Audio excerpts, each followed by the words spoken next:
Day అంతా మీరు ఉపవాసం ఉండాలి, ఓన్లీ లిక్విడ్స్లో ఉండండి. ఇంకా మేము ఉండలేము అన్నవాళ్ళు మనకి స్వీట్ పొటాటో అంటాం, అది చాలా చాలా మంచిది. మ్యాక్సిమం ఫైబర్ ఉంటుంది, దాంట్లో కార్బ్స్ ఉంటాయి, మీకు కావాల్సిన ఎనర్జీస్ ఉంటాయి. సో అది ఉడకబెట్టుకుని తింటారు, లేదంటే ఖర్జూరం తింటారు కొంతమంది. కొంతమంది ఓన్లీ లిక్విడ్స్ మీద ఉంటారు, చెరుకు రసం తీసుకుని ఉంటారు, కొంతమంది పాలు తీసుకుని ఉంటారు, కొంతమంది ఒట్టి నీళ్ళ మీదే ఉంటారు. సో ఎవరు ఎంత చేయగలుగుతారో అంత చెయ్యండి.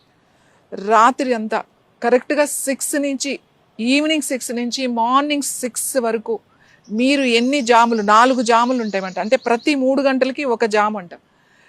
మీరు కూర్చోగడానికి ట్రై చేయండి, జస్ట్ కూర్చోండి అంతే. కళ్ళు మూసుకొని మీ వెన్నెముక నిటారుగా పెట్టి కూర్చోండి. మీకు ఏమి పెద్ద పెద్ద మంత్రాలు, పూజలు, అభిషేకాలు మీకు ఏమీ రాకపోవచ్చు, ఏం పర్వాలేదు. Just you SIT and close your eyes and focus, అంతే. అలా కూర్చోండి నిశ్శబ్దంగా.